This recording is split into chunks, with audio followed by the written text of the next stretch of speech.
if you know how to draw the map around the house. And there's a lot of things, like I'm noticing a lot of people still run comps by doing, comparing maybe square footages or age of home. What I do is I just like to draw a map around the house, and I have the tax roll up. Why do I have the tax roll up? Because I want to see if the other homes that I've pulled up in the neighborhood around it are similar in age. Okay, so first that's where I'm going to look. If I've got one built in 72 and another in 59, they're probably not built by the same builder, even if they're only a few blocks away from each other, or maybe even on the same street. Do you get that? If I see vast differences in square footage, then I'm going to know probably not built by the same builder. Maybe that builder built a 1,000 square feet, a 1,200, a 1,400, and a 1,600. That was it. But if all of a sudden you see a 3,000, it was either added on. Those are the things that you have to, this is where it becomes a thinking game, not an automatic game. When I see a home sitting right here and it's surrounded by 4 thick white lines, which are big streets, believe me, most developers don't cross over a big street. They're usually all on the same side of a big street. So I'll draw a map around that and I'll start to isolate it based on that, okay? A lot of people will put closing dates and stuff. I just do listing date. I go back on listing date. You can do whatever works for you. Some people say, oh, 90 days, last 90 days closed. But what am I truly looking for when I'm running comps for my buyers? What's active, what's pending? Pendings is a bigger indication of the market than the solds are any day of the week. Yes. Remember that. It is so important that you know that. The other thing that when a client, including my wife, drives me nuts, she just runs right to Zillow and everything and looks at everything. But if she says, honey, we're, because we've been looking for 5 years at homes in Carmel, Pacific Grove, and Monterey. 5 freaking years. It's a long time to look at houses. I just don't look anymore. I say, good luck, look, tell me what you like, what you don't like. Tell me when we got the money to buy, and then I'll start looking seriously. But when she does, and she says, this one, I'm leaving, I'm going to Carmel, I want to look at it, what do? The first thing I do is go read the confidential remarks of that listing. That should be your first thing. Not price, nothing until you've read those confidential remarks. Because you're going to find out, was yesterday the offer date? Now the price, condition, location, and whether or not it's is no longer important. Okay? So make sure you're doing all of that. Your ability to kiss the butt of the other agent by knowing, what to look at, what to ask for is going to be very important. So buyer urgency is a big deal. Getting with your buyers, doing the buyer consultation. The buyer consultation is going to be done in your words.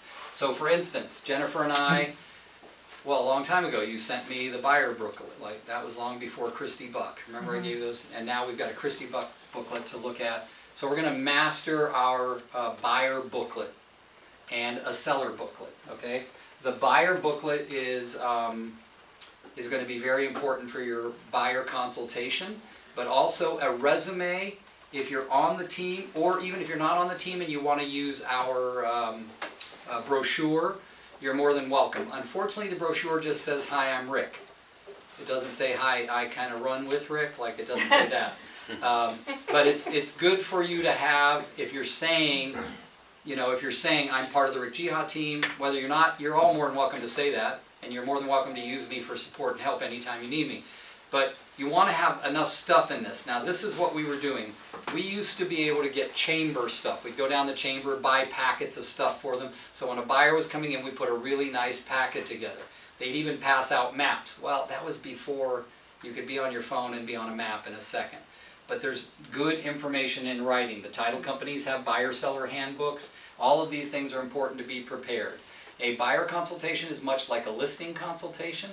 But we're not going to necessarily end up with a buyer-broker agreement signed, because when I was doing my buyer consultations, I didn't do buyer-broker agreements, and I didn't really want to, but this is my way of committing the buyer to working with me working with them, creating loyalty, so I don't have to worry about what they're doing going on behind my back and buying with someone else, okay? Oh, by the way, most of this came out of a good friend of mine, a personal friend, who I showed property to one weekend, and on a Tuesday I called him to follow up about when we're going to go out and look again. He said, oh, I bought a house. I about soiled myself. So I said, I'm sorry, you did what? And he goes, well, I just assumed if I went into an open house and it was for sale and you weren't with me, I should buy it. So obviously I wanted to freaking choke him, but I realized it was my responsibility, and that was the day, 1996, that I created a buyer consultation that I said, that's never going to happen to me again. So I'm going to talk to buyers about that kind of stuff. So what do you say in a buyer consultation? Well, number one, you have rapport building, okay? Number two, wants and needs analysis.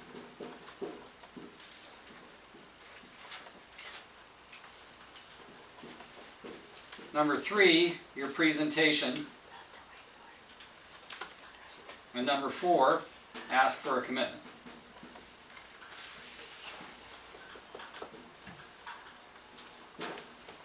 So between 1997 and 2005, in those years, I got a lot of people for some reason deciding that they were going to interview me to see if they would work with me as their buyer agent. You get that? Like, that had never happened to me before in the 17 years previous. It just happened a lot between 2007 and 1997 and 2005, so that's when we perfected these buyer consultations. When you do that, the idea is what's going to happen. So the rapport building starts, you get everything prepared. I like to do it at their house if possible, wherever they're living, because sometimes, not always, where they're living is going to give you an indication of what they're looking for. If nothing else, it'll at least give you an indication of what they're not looking for. Like a lot of times they'll go, see this where we live now? Nothing like this. Like they'll be very angry about it. I went to see one family one time, I'll never forget it. 3 children stuffed into a tiny 1-bedroom, 1-bath apartment. And they go, well, if you want to know what we want, look at this and get me the opposite of it. Like they actually said that. So if you're going to have them at the office, then you can have it set up for your family to come in and sit there.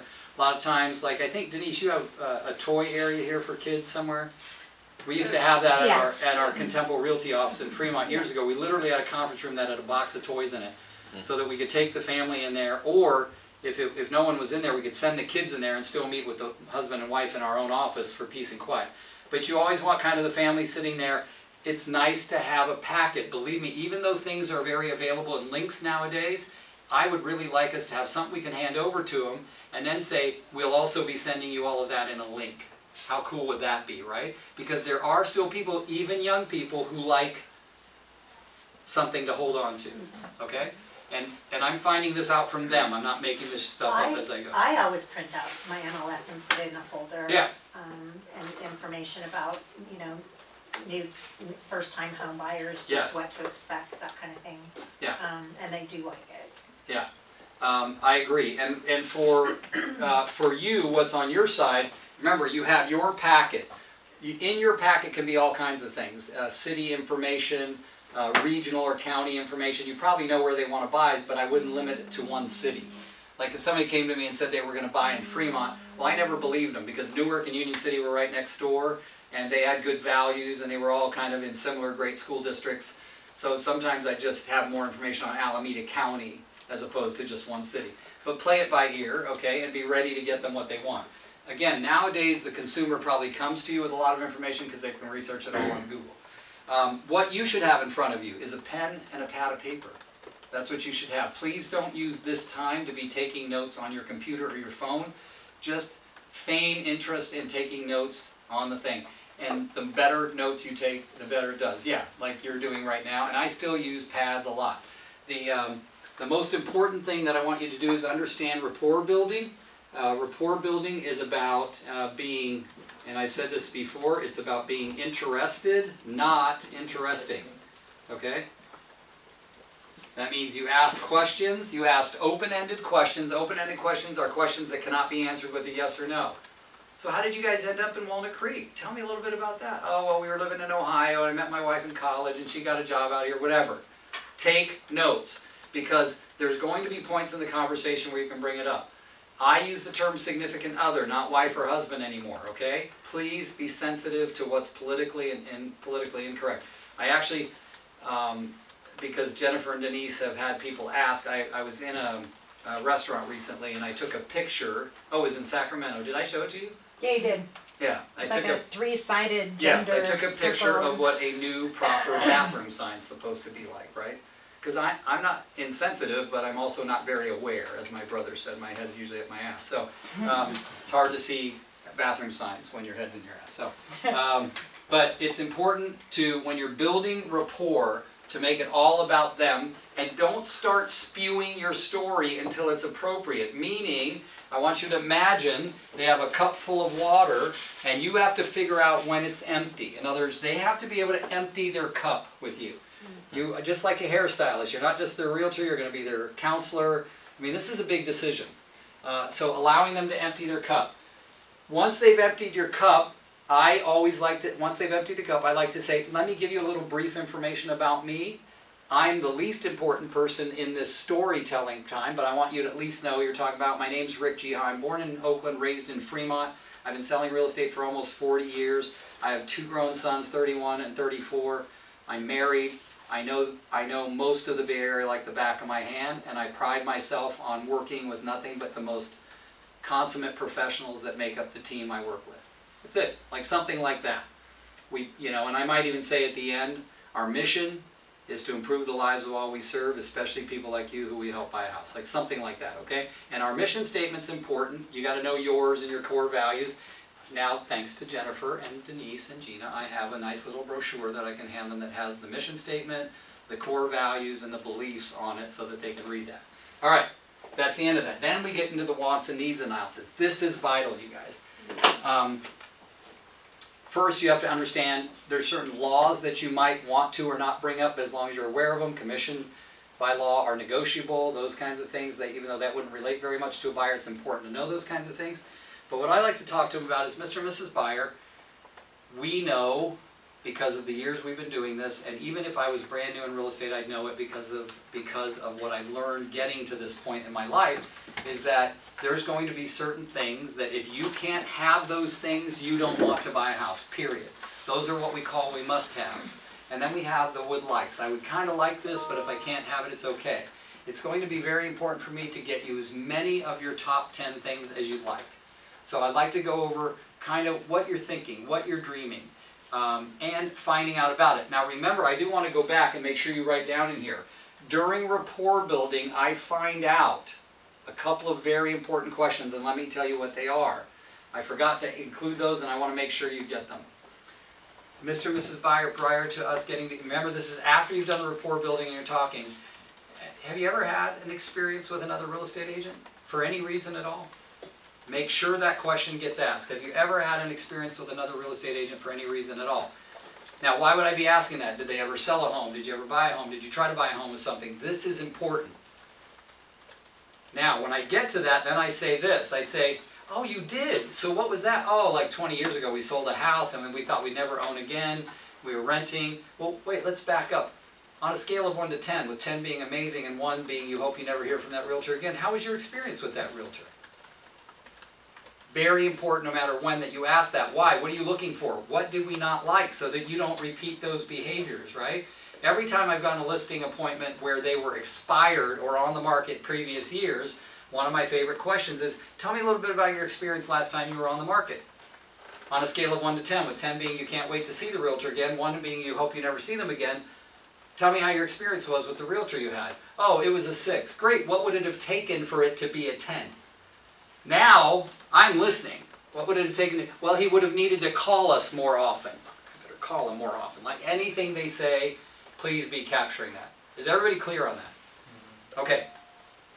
So it's important that you're building that up. The other thing, what would you want to know about? These are buyers. Have you had any experiences with lenders at all? Have you talked to any lenders about this process? Nowadays, it's probably almost 1,000% more of them have already visited with a lender than back in the 90s and early 2000s. They go, no, we just kind of know what we qualify for. Great, can we get an assurance on that, right? So we'll talk about that. Everybody good with that? Those are fact-finding, rapport-building questions so that you know where you are in the process. And then, of course, wants and needs analysis, you got to spend a lot of time on that. Oh, well, have you ever thought like, oh, we want a big kitchen. Great, well, while you're talking about a big kitchen, have you ever thought whether or not you like looking out the kitchen window and seeing the front of the home, the side of the home, or the back of the home? Well, a lot of people don't ask buyers that. They go, oh, that's a really good question. I kind of like my kitchen to face the backyard so I can see the kids while they're playing back there. Stuff like that. But just explore. Be open. The more you listen to them, more it'll create questions in your own mind. Is everybody clear with that? Okay, good. All right, so wants and needs analysis. Basically, you want to come away with a picture of what they want. Here's what they tell me. Oh, I definitely don't want townhomes or condos. Okay, great. I'm gonna let you know, Mr. and Mrs. Buyer, that when we find out what your actual price range is from the lender that you're working with, sometimes I'll take you on the first visit to see a cross-section of properties, including townhomes in that price range, because your vision of what a townhome might be different than what they actually are. I've actually sold lots of townhomes to people who said they only wanted single-family homes because they had no idea that a lot of the townhomes kind of feel like a single-family home. And I go, but after you've looked at them, you say, no, never one of these again, we're all good. Like, tell them that. I always like to tell them they're going to get a cross-section of properties once we determine what their price is, especially if they're a first-time buyer in our area, because the way people do things in other areas of the country and the way we do them here are completely different. All right? Okay, so now here's your presentation. This is where the rubber meets the road. Your presentation is, listen to these two sayings. People don't care how much I know till they know how much I care. People don't care how much I know till they know how much I care. So I always like to use that saying there. Well, thank you for your list of wants and needs, Mr. and Mrs. Buyer. I always say people don't care how much I know till they know how much I care, and I care deeply about your list. That's what we want to go by. And I say it's very important for me to know that, because I can't, here's another saying, I can't be the answer to your prayers till I know what you're praying for. Right? Now I got an idea of what you're praying for. But I want to make sure that you understand how representation goes in the state of California, because we are the most litigated real estate state in the nation. I make sure I tell them that. That's why, Mr. and Mrs. Buyer, that the paperwork that you will have between the contract and the disclosures will exceed 120 pages. By the way, that's a fact. Count them. All right? So it'll exceed 120 pages of documentation going between you and the seller with disclosures and the actual purchase contract. And it's important that you know that. But let's go over some of the things that could happen to you. Okay? So the way I normally work, and then I start talking to them about how I normally work. You have to tell them that, guys. I pay very close attention to you because I take your desire to buy a house seriously. Here's another thing you want to mention in there, timing. It's important, Mr. and Mrs. Buyer, that I work on your timing, not on mine. If you feel like I'm rushing you, it's because I'm assuming you want to move quickly. If you don't, you just have to say, we want to slow down a bit. Quite all right. It's also important that you understand what's going on in the market right now. If the market were different, I'd tell you. You could use the Tier 1, Tier 2 thing at this point without saying that top 1 to 10 question, where are you in a scale of 1 to 10? You can just simply say, most of the time I'm going to be showing you Tier 1 properties. And they'll say, well, what's that? You can tell them this in this because it sets it up. If at any point you decide you want to slow down and don't want to buy more immediately, then if I show you property to save you time and agony, I'm going to probably show you Tier 2 properties. Yes, John? Would a Tier 2 just be something that is maybe priced way too high, or just needs a lot of work or something? Price too high, not in a neighborhood that's going to move quickly. What else? Not what Tier 1 was. Yeah. Yeah. Well, just to determine, like, looking at what would sell in 3 weeks versus, Yeah. If it's so been on the here's market a for good way to like look more at than that. 14 days. Have any of you 3 ever, weeks. if you ever run all the actives in one city, like if I said run the actives in Concord, and in our MLS, what's beautiful, they're all down there on a single line sheet. You look at the top, it's going to tell you the lowest number of days on the market, the highest, and the average. Look at the average, and now run all the pendings, and you'll see that the average is usually about 30% less on days on the market.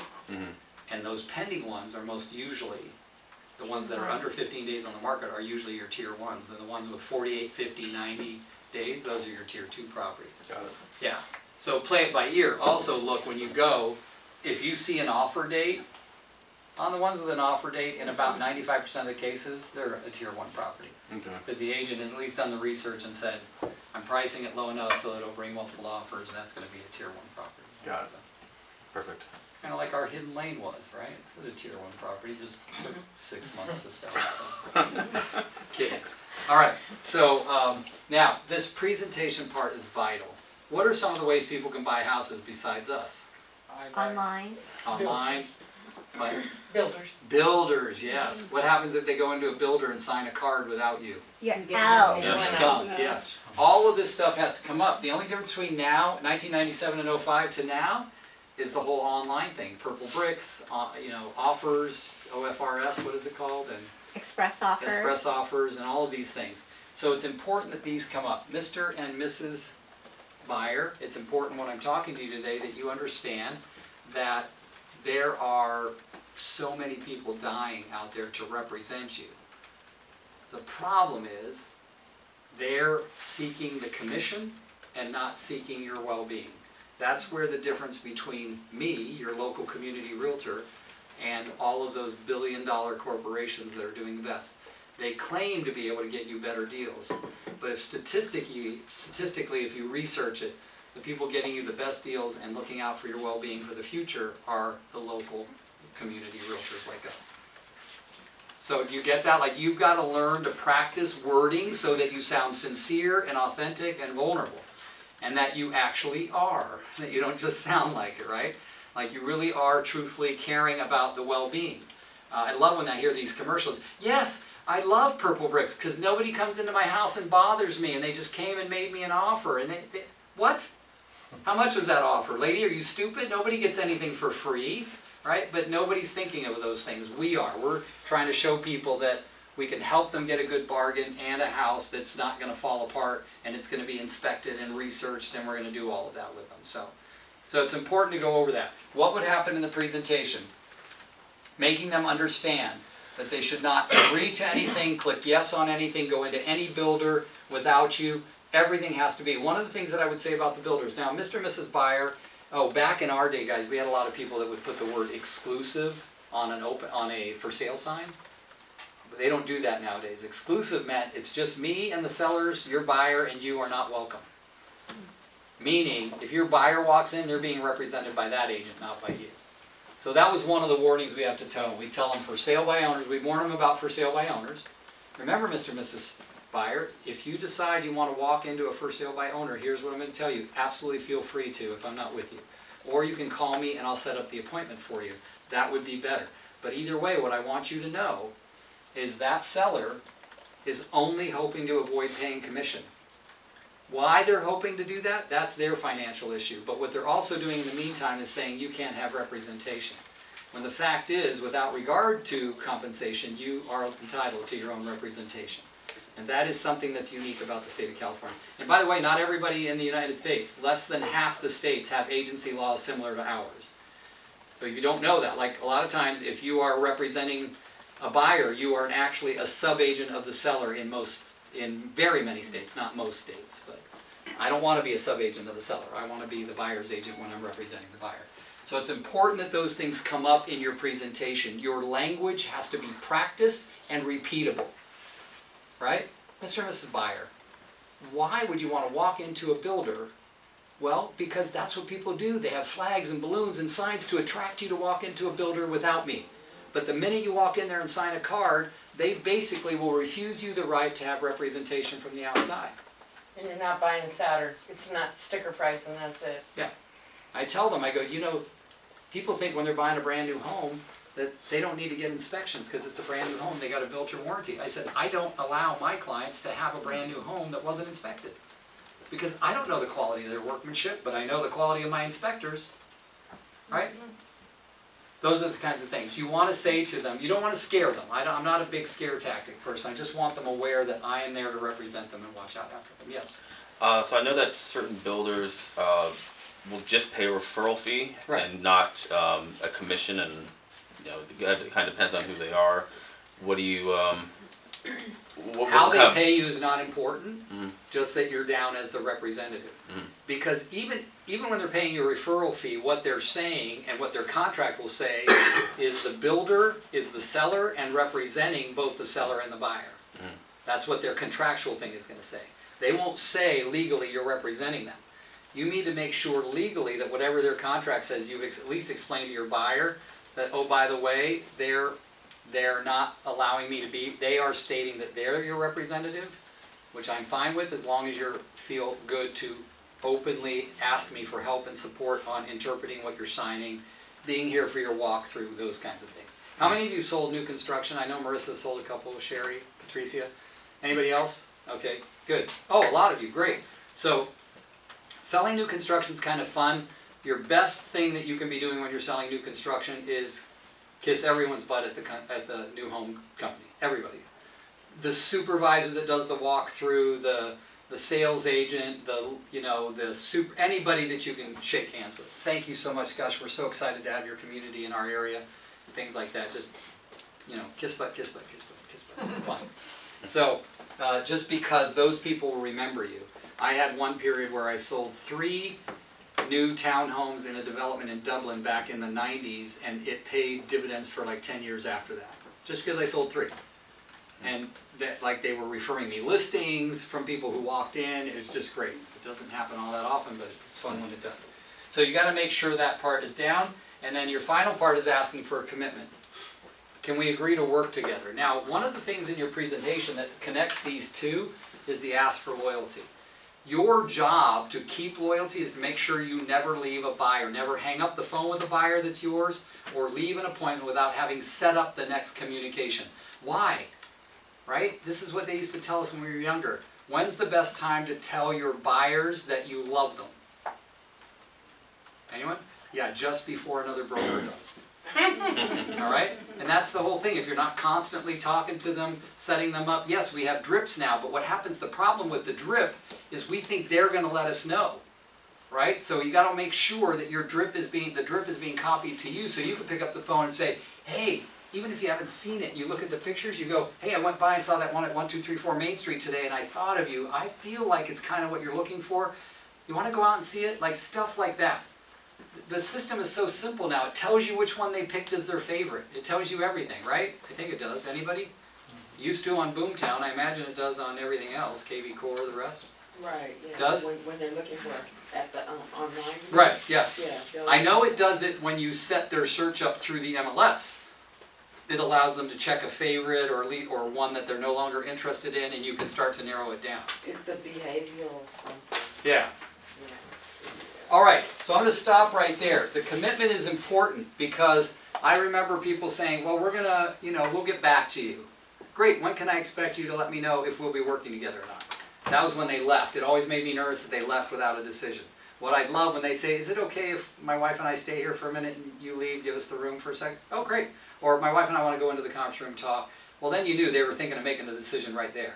I didn't have once where they said, can we talk, where they went in the conference room, came alone and said, yeah, we decided not to work with you. That didn't happen. If they stayed in the office, they usually came back and said they wanted to work with me.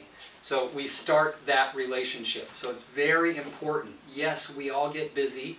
So set reminders in your phone, whatever it takes to get the commitment that you need and remaining committed to them. In the Friday coaching call emails, I have something called the ABCs of lead management. Right? In the moment that you interview somebody, during the wants and needs analysis and rapport building, you're finding out their timing. Well, we really want to start searching seriously in May, not right now, because we'd like to have the deal closed by July 1st. Right?